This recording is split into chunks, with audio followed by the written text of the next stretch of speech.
ഇത് കണ്ടോ, ഇതാ ഞങ്ങളുടെ അലോവേര തോട്ടം. എല്ലാം ഇങ്ങനെ പോട്ടിലും അവിടെ ഇവിടെയൊക്കെ കിട്ടുന്ന സ്ഥലത്തൊക്കെ ഞാനിങ്ങനെ നട്ടുപിടിപ്പിച്ചിട്ടുണ്ട്. ഇതിൻ്റെ ലീഫ് ഭയങ്കര വീതിയും ഒരുപാട് വെയിറ്റുള്ള ടൈപ്പിലത്തെ ഒരു ലീഫ് എടുത്താൽ, പിന്നെ മഞ്ഞൾ, നമ്മളുടെ പപ്പായയുടെ ലീഫ്, അങ്ങനെ പനിക്കുറുക്ക, ഞവര എല്ലാം കിട്ടിയതെല്ലാം എടുത്ത് ഒന്നിച്ച് ഞെരടി പിഴിഞ്ഞ് അരച്ച് പിഴിഞ്ഞ് എടുത്തത് ചാറും പിന്നെ സോപ്പിൻ്റെ ബേസും ചേർത്ത് അങ്ങനെ ഒരു സോപ്പ് ഉണ്ടാക്കിയിരിക്കുക. ഇതുപോലെ ഞാനൊരു സോപ്പ് പപ്പായ ലീഫും എല്ലാം ചേർത്ത് ഉണ്ടാക്കിയത് മുമ്പൊരു വീഡിയോ ഇട്ടിരുന്നു. അതേ സെയിം സാധനം ഇതിനകത്ത് കാലി നമ്മൾ മഞ്ഞൾ മാത്രം എക്സ്ട്രാ ചേർത്തു എന്നേ ഉള്ളേ. അങ്ങനെ ഒരു 2 hours കഴിഞ്ഞ് നോക്കുമ്പോൾ നല്ല കട്ടിയുള്ള സോപ്പായി കിട്ടും ഇതിനെ. പിന്നെ നമുക്കത് യൂസ് ചെയ്യാം, കുളിക്കാൻ ഉപയോഗിക്കാം.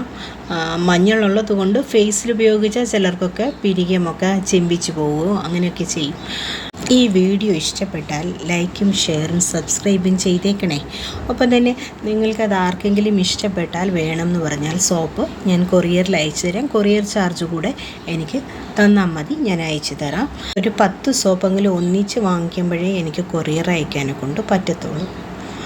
അതുകൊണ്ട് അങ്ങനെ വാങ്ങിക്കുന്നെങ്കിൽ ഓക്കെ.